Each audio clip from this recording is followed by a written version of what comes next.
আইন শৃঙ্খলা পরিস্থিতি ক্রমেই অবনতির দিকে যাচ্ছে।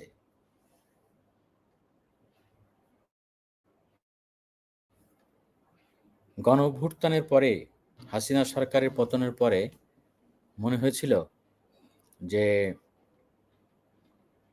এই সরকারের কিছুদিন দায়িত্ব পালন করার পরে আইন শৃঙ্খলা পরিস্থিতি ঠিক হয়ে যাবে। কিন্তু দেখা যাচ্ছে যে ৬ মাস পার হয়ে গেছে, কিন্তু আইন শৃঙ্খলা পরিস্থিতি ঠিক তো হচ্ছেই না, বরং ক্রমেই আইন শৃঙ্খলা পরিস্থিতির অবনতি হচ্ছে।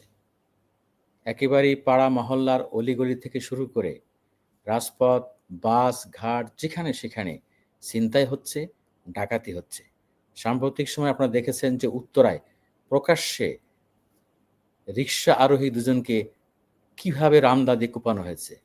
তারপরে দেখেন যে গাজীপুর থেকে, ঢাকা থেকে বাসে যাওয়ার সময় কিভাবে বাসের মধ্যে এই টাঙ্গাইলের মির্জাপুর এলাকায় যে সেই স্পটে সেখানে দীর্ঘ সময় ডাকাতি হয়েছে এবং বাসের মধ্যে ২ নারী যাত্রীকে শ্লীলতাহানি ঘটানো হয়েছে।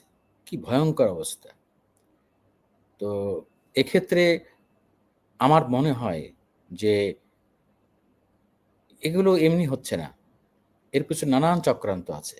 কারণ দেখেন এই পুলিশই তো সেই পুলিশ। কতজন পুলিশ পালিয়েছে? হাতে গোনা ৫০-১০০ জন পুলিশ পালিয়েছে। আর তো হাজার, হাজার লাখ, লাখ পুলিশ তো রয়ে গেছে। তো এই পুলিশ আওয়ামী সরকারের আমলে যদি আইন শৃঙ্খলা নিয়ন্ত্রণ করে থাকতে পারে, এখন কেন পারবে না? আসলে ওই যে বেনজির সাহেব বলেছেন যে, আওয়ামী লীগ আমলে ১৫ বছরে বেছে সব আওয়ামী পরিবার থেকেই আওয়ামী লীগ দেখে পুলিশে নিয়োগ দেয়া হয়েছে। যার সেই সব দলীয় পুলিশের আসল চেহারা তো আমরা দেখেছি গণ-অভ্যুত্থান চলাকালে। ছাত্র জনতার আন্দোলনের সময় কিভাবে ছাত্রদের উপরে পুলিশের ওই দলবাস, ওই দলীয় পুলিশরা কিভাবে হামলে পড়েছিল, কিভাবে গুলি চালিয়েছে। সেই সব পুলিশরা অ্যাকচুয়ালি এখন তারা নৈতিকভাবে ভেঙে পড়েছে। ওরা তো এখন অনেকে গ্রেপ্তার হওয়ার ভয়ে আছে, মামলা হওয়ার ভয়ে আছে।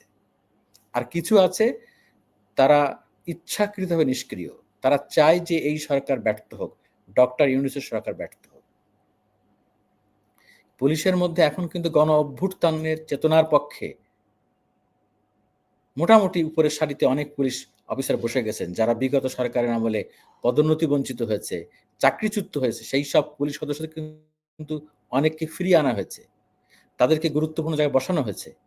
কিন্তু তাদের একার পক্ষে তো সম্ভব না।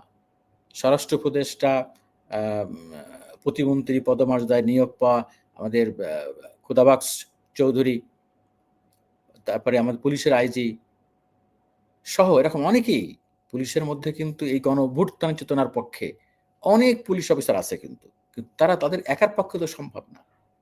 পুরো পুলিশ বাহিনীকে কিন্তু অ্যাক্ট করতে হবে। যদি এর মধ্যে সমস্ত ফ্যাসিস্টদের প্রেতাত্মারা থাকে, দোসররা থাকে, তাহলে তো হবে না। আমি মনে করি এ ব্যাপারে সরকারকে খুবই সক্রিয় হতে হবে। পুলিশকেই অ্যাক্ট করাতে হবে।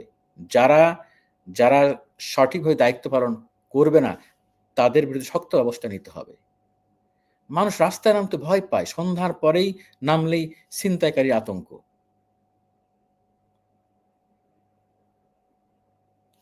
কেউ না কেউ চাচ্ছে যে আইন শৃঙ্খলার পরিস্থিতি অবনতি ঘটানো, আরো অবনতি করা, একটা দেশে অরাজক পরিস্থিতি তৈরি করা।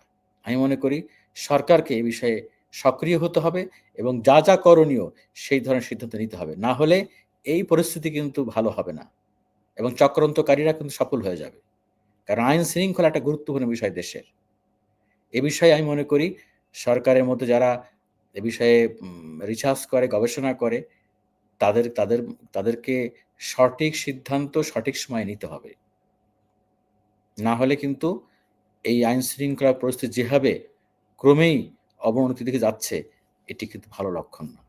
আমি আশা করব, আমার মতো অনেকেই আশা করে নিশ্চয়ই যে সরকার নিশ্চয়ই এই বিষয়ে শক্ত এবং প্রয়োজনীয় পদক্ষেপ নিবে।